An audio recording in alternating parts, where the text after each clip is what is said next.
Britain declared war on Germany on August the 4th, 1914.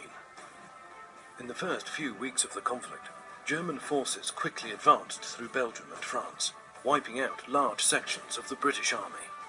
Defences at the front became so thin that Britain had to quickly call in reinforcements from elsewhere. In September 1914, soldiers began to arrive from India, which is present-day India, Pakistan and Bangladesh. During the course of the war, a total of 1.5 million Indian soldiers came over and fought for Britain.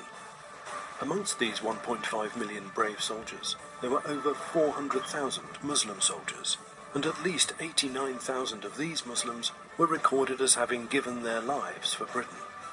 It is a little-known fact that 20% of all British Empire recruits were actually Muslims.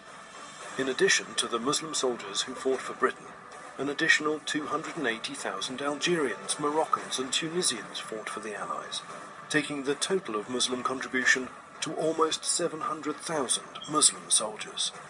According to military historian Gordon Corrigan, if the Indian Army hadn't arrived when it did, the Germans may well have broken through, and they may well have got to the Channel ports, and the whole history of the war may well have been very different. Some of these Muslim soldiers were awarded the highest military decoration, the Victoria Cross, awarded for valour in the face of the enemy. An exhibition developed by the British Muslim Heritage Centre gives an insight into the selfless sacrifice of Muslim soldiers who valiantly fought for the freedoms and privileges that we take for granted in Great Britain and Europe today. Many British Muslims today, if not most, are direct descendants of those Muslim soldiers. At a time when the Muslim community is continually in the media spotlight, with some of our society calling into question their loyalty to British values and to the British way of life, we hope that this initiative will go a long way to finding common ground.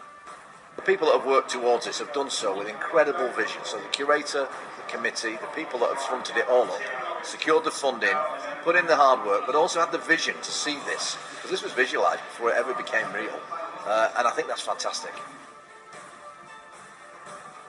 I think if people come here with their families, with their children, it will ingrain this idea in them at a young age that different groups within this country have contributed in their own way, but to a common cause. So at a familial level, essentially, if kids come here, that can increase their understanding as they grow up, and that's the kind of legacy we want to create, that people can pass this news on. I think it's a remarkable exhibition, but I think it's an exceptionally important exhibition.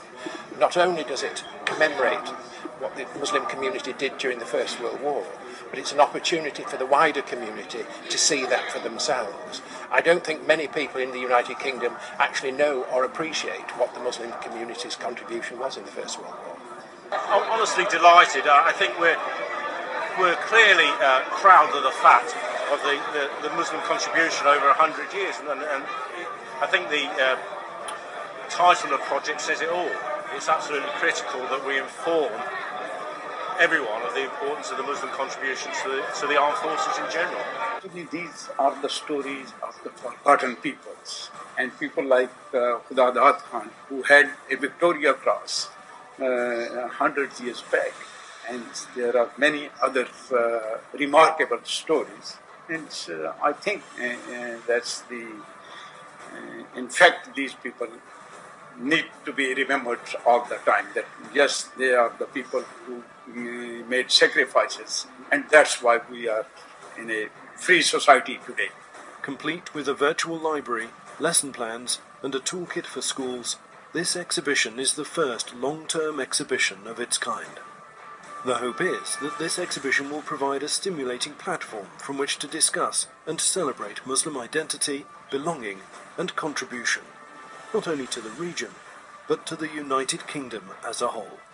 We're open to the public 7 days a week. For more information, visit